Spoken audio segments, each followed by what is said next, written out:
ठरलं तर मग ही मालिका प्रेक्षकांनो आता खूपच अशा जबरदस्त वळणावर येऊन थांबलेली आहे आणि आता येणारे काही एपिसोड इतके जबरदस्त ट्विस्टने असणार आहे की तुम्ही सगळ्या प्रेक्षकांनी ते पाहायला अजिबातच मिस करू नका.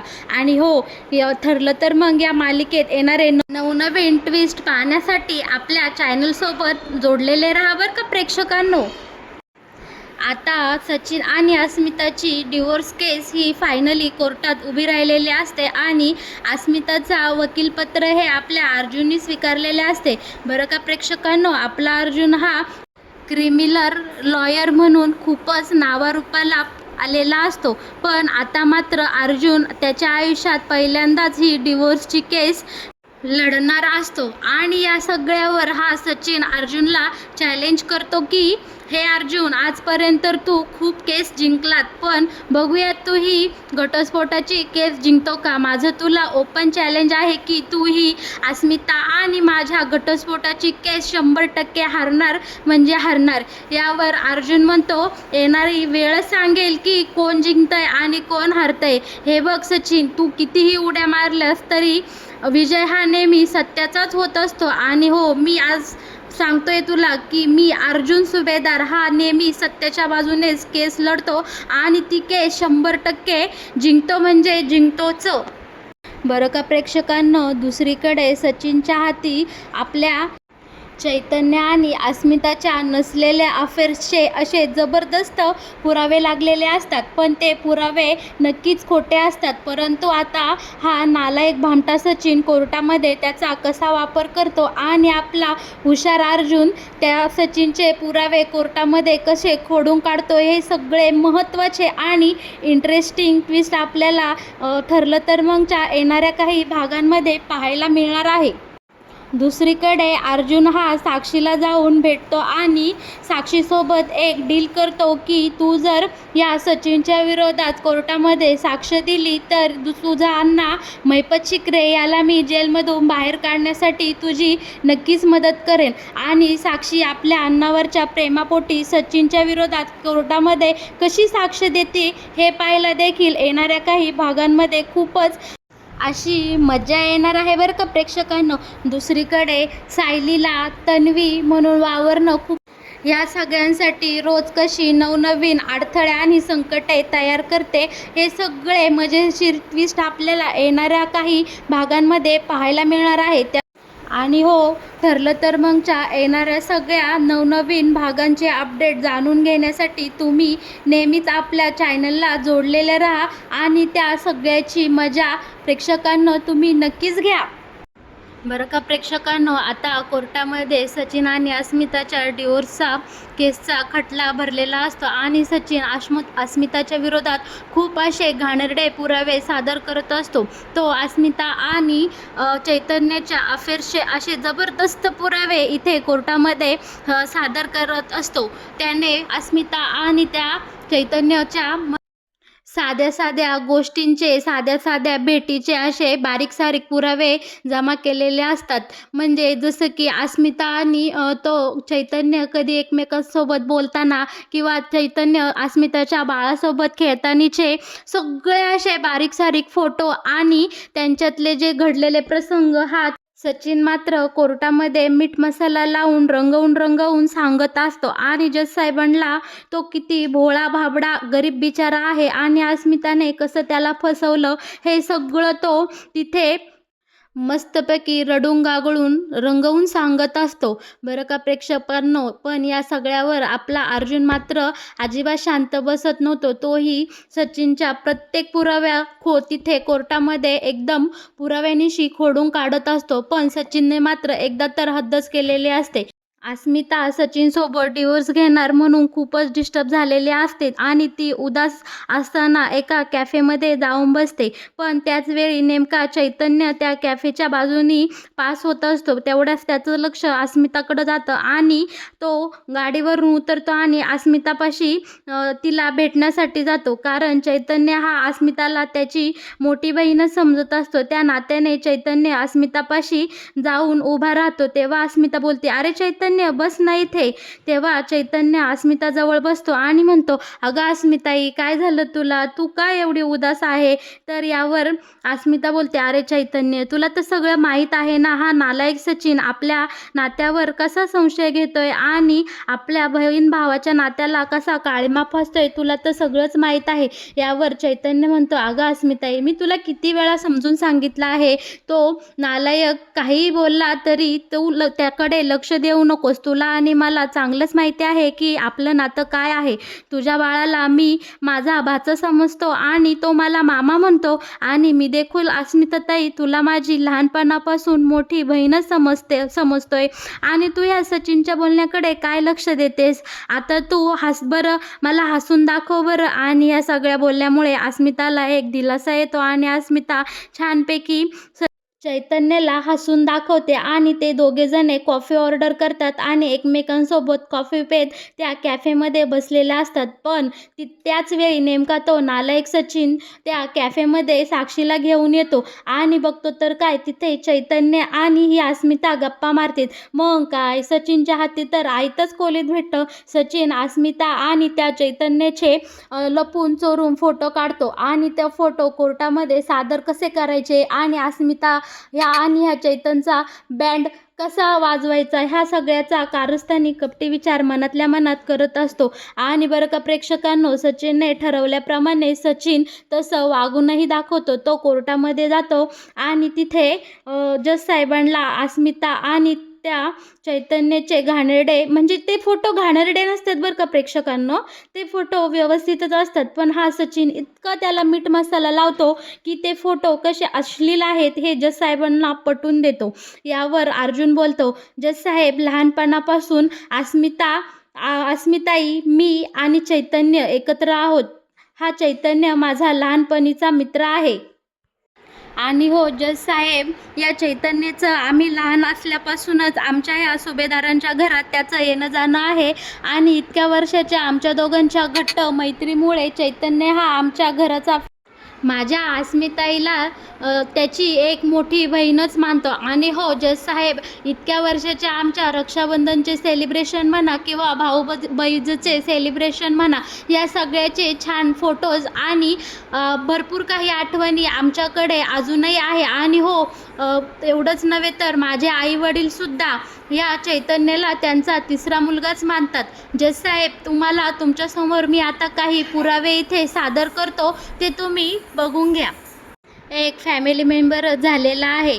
जज साहेब, अजून तुम्हाला एक महत्त्वाची गोष्ट सांगायची म्हणजे हा चैतन्य आणि मग काय प्रेक्षकांनो, आपला अर्जुन सुभेदार हा जज साहेबांसमोर त्या सचिनच्या विरोधात इतके जबरदस्त असे पुरावे सादर करतो की इकडे सचिनची आता पार बोलतीच बंद झालेली असते. आपला अर्जुन हा आजवर झालेले सगळे फेस्टिवलमध्ये सचिन आणि अस्मिताताईचे अनेक फोटो असतात आणि अनेक व्हिडिओज असतात. त्या व्हिडिओमध्ये अस्मिता आणि चैतन्य या दोघांमध्ये कसं बहीण भावाचं नातं आहे हेच सिद्ध होत असतं आणि अखेर हेच सिद्ध पुराव्यानिशी होतं की ही चैतन्याची एक मानलेलीच बहीण आहे. आणि सगळ्यात मोठा पुरावा म्हणजे अस्मिता आणि सचिनच्या लग्नामध्ये सचिनचा कान पिळताना अर्जुन, अश्विन आणि हा चैतन्य ह्या तिघांचा एक फोटो असतो आणि या सगळ्यावरून हे सिद्ध होतं की चैतन्य हा अस्मिताचा मानलेला एकदम जवळचा असा भाऊ आहे.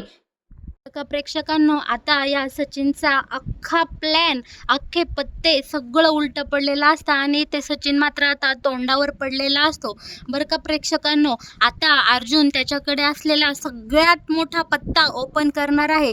म्हणजेच आता अर्जुन साक्षीसोबत एक डील करून आलेला असतो. साक्षीला सांगितलेलं असतं, तू या सचिन विरोधात कोर्टामध्ये अशी साक्ष दे की सचिनचा आणि तुझा अफेअर आहे. या बदल्यात मी तुझ्या अण्णाला जेलमधून सोडवण्यासाठी तुझी मदत करेल आणि महिपत शिकरेला जेलमधून बाहेर काढेल.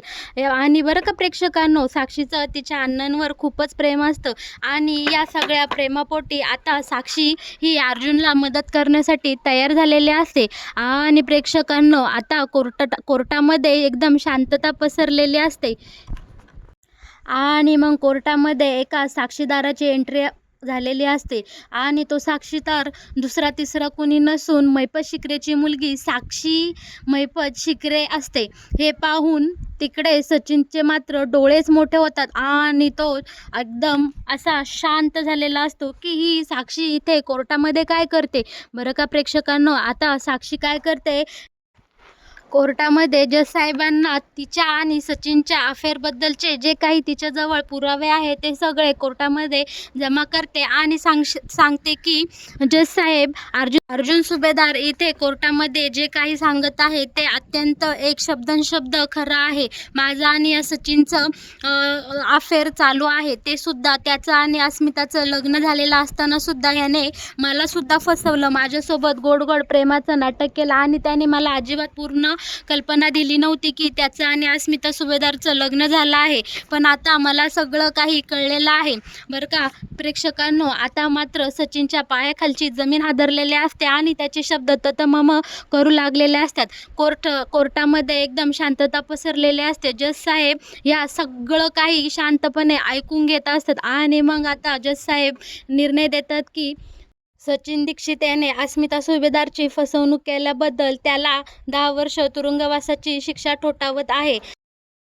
आणि हो, अस्मिता सुभेदारच्या आबरू नुकसानीच्या दाव्याबद्दल त्याला 10,000 रुपये दंड कोर्टामध्ये जमा करण्याचा आदेश देण्यात येत आहे. शिवाय आता अस्मिता सुभेदार आणि हा सचिन दीक्षित यांचा डिवोर्ससुद्धा कोर्टाने मान्य केला आहे आणि दोघं त्यांच्या लग्नबंधनातून आता मुक्त झालेले आहे. अशा रीतीने सुटका होताना आपल्याला पाहायला मिळणार आहे. बरं का प्रेक्षकांनो, आणि दुसरीकडे मात्र घरामध्ये म्हणजे सुभेदारांच्या घरामध्ये दिवसेंदिवस पूर्णाजीची मनस्थिती खूपच हललेली आणि ढासळलेली आपल्याला दिसणार आहे. पूर्णाजी मात्र अर्जुन, सायली, अश्विन आणि संपूर्ण सुभेदार कुटुंबासमोर रोज एक नवीन संकट आणि आव्हाने पेरताना आपल्याला दिसणार आहे. बरं का प्रेक्षकांनो, ठरलं तर मग ही मालिका आता मोठ्या जबरदस्त वळणावर येऊन ठेपलेले असते. कारण इकडे पूर्णाजी दिवसेंदिवस सायलीला तन्वी समजत असते आणि ती नुसती सायलीला तन्वी समजत नसते, तर ती तिच्या लाडक्या अश्विनची बायको आहे असं सायलीला समजत असते. इकडे दिवसेंदिवस पूर्णाजीच्या वाढत्या हट्टापायी सायली आणि इकडे अश्विनला एकमेकांसोबत नवरा बायको म्हणून वावरताना खूपच अवघडल्यागत वाटत असतं आणि या सगळ्याचा सायलीला खूपच त्रास होत असतं. इकडे सायली प्रेग्नेंट असल्यामुळे सगळ्यांना सायलीची खूपच काळजी वाटू लागलेली असते आणि अश्विन मात्र दिवसेंदिवस खूपच टेन्शनमध्ये, डिप्रेशनमध्ये जाऊ लागलेला असतो की माझ्यासोबतच असं का घडतंय, जी नालायक माझी बायको होती तिने तर मला कधी साथ दिली नाही आणि आता माझ्या वहिनीसोबतच मला बायको असल्याचं नाटक करावं लागत आहे. माझी वहिनी, माझ्या सख्या भावाची, माझ्या दादाची बायको ही माझी बायको कशी काय असू शकते. या सगळ्या टेन्शनमुळे अश्विनला खूप म्हणजे खूप मनस्ताप आणि डोक्याला ताण आलेला असतो. दुसरीकडे अश्विन या सगळ्यावर उपाययोजना काढण्यासाठी, या सगळ्यावर कायमचा तोडगा काढण्यासाठी त्यांच्या डॉक्टरांना, त्याच्या ओळखीतल्या एका चांगल्या डॉक्टरांना फोन करून घरी बोलावून घेतो आणि पूर्णाजीचे संपूर्ण चेकअप करायचं असं तो ठरवतो. तेव्हा नवीन डॉक्टर आता पूर्णाजीचं चेकअप करण्यासाठी त्यांच्या म्हणजे सुभेदारांच्या घरी आलेले असतात आणि पूर्णाजीला काही प्रश्न विचारू लागलेले असतात. तेव्हा एक मोठा असा जबरदस्त सीन प्रेक्षकांनो घडणार आहे. बरं का प्रेक्षकांनो, नीट लक्ष देऊन ऐका, आता यापुढे काय होणार आहे.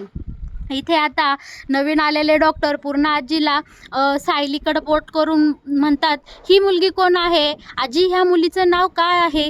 तेव्हा पूर्णाजी म्हणते, अगं ही मुलगी कोण आहे म्हणजे ही मुलगी माझी नात म्हणजेच तन्वी सुभेदार आहे, माझ्या अश्विनची बायको आहे, माझी नातसून आहे. यावर डॉक्टर म्हणतात, ठीक आहे मग आजी, आणि मग मी तुम्हाला एक फोटो दाखवतो, तेव्हा तुम्ही मला सांगा ही मुलगी कोण आहे. आणि मग काय प्रेक्षकांनो, आता डॉक्टर काय करतात, ते नालायक प्रियाचा फोटो पूर्णाजीला दाखवतात आणि तो फोटो पाहून पूर्णाजी काय म्हणते माहिती आहे का प्रेक्षकांनो, ऐका तर. मग पूर्णाजी म्हणते, अरे ही तर सायली आहे, माझ्या लाडक्या अर्जुनची बायको.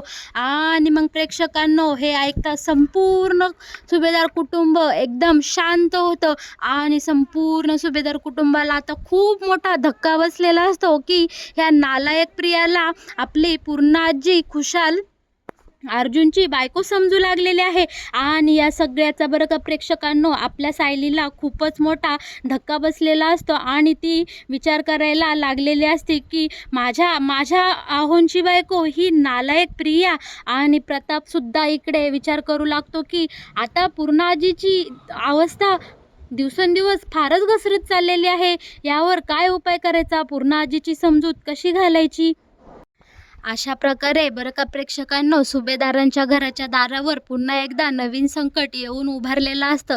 आता या संकटाला संपूर्ण सुभेदार कुटुंब कसं सामोरे जाणार हे पाहण्यासाठी तुम्ही आपल्या चॅनलला नक्की सबस्क्राईब करा आणि लाईक करा. शिवाय आपल्या चॅनलसोबत कायम जोडलेले राहा. असे ठरलं तर मग या मालिकेमध्ये येणारे नवनवीन ट्विस्ट आणि मालिका कशा मनोरंजक वळणावर जाऊन उभी राहणार आहे हे सगळं काही तुम्हाला आपल्या चॅनलवर अगदी मोफत फ्रीमध्ये पाहायला मिळणार आहे. आणि या सगळ्याचा लाभ प्रेक्षकांनो तुम्ही नक्कीच घ्या बरं का.